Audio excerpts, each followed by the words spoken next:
सौभाग्यशाली तोता। बहुत समय पहले की बात है। एक छोटे से गांव के पास एक सुंदर जंगल था। उस जंगल में तरह-तरह के पक्षी और जानवर रहते थे।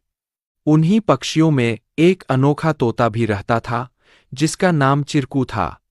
चिरकू को लोग सौभाग्यशाली तोता के नाम से जानते थे, क्योंकि जहां भी वह जाता, वहां कोई न कोई चमत्कार हो जाता या किसी की किस्मत बदल जाती। गांव के लोग मानते थे कि अगर चिरकू उनके घर आ जाए, तो उनके जीवन में सुख और समृद्धि आ जाती है। चिरकू हमेशा खुश रहता और अपनी मधुर आवाज में गाने गाता। लोग उसे फल और अनाज खिलाते और उसकी भलाई की कामना करते थे। चिरकू भी गांव के लोगों से बहुत प्यार करता था और जहां भी जाता, खुशियां बांटता। एक दिन गांव में एक गरीब किसान, जिसका नाम रघु था, बहुत परेशान था। उसकी फसलें बर्बाद हो गई थीं और उसके पास खाने को भी कुछ नहीं था। वह दिन-रात मेहनत करता, लेकिन किस्मत उसका साथ नहीं दे रही थी। एक दिन रघु ने गांव के लोगों से चिरकू के बारे में सुना और सोचा कि शायद यह सौभाग्यशाली तोता उसकी भी मदद कर सकता है।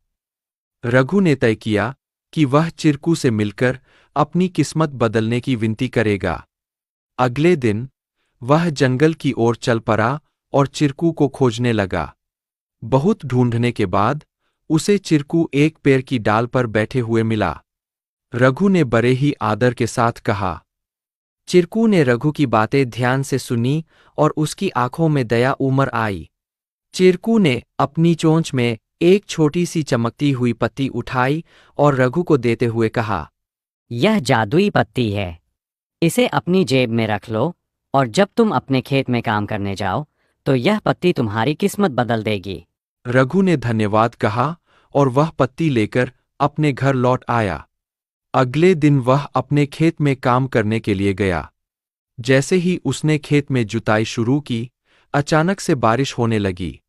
उसकी सूखी जमीन हरी-भरी हो गई और थोड़े ही समय में उसकी फसलें लहलहा उठीं। रघु की मेहनत सफल हुई और उसकी किस्मत सच में बदल गई। अब रघु के पास भरपूर अनाज था और वह फिर से खुशहाल जीवन जीने लगा। उसने गांव के लोगों को चिरकू की बुद्धिमानी और उसके द्वारा दी गई जादुई पत्ती के बारे में बताया। सभी लोग चिरकू की प्रशंसा करने लगे और उसे और भी अधिक प्यार देने लगे। लेकिन चिरकू ने रघु को एक बात कही थी।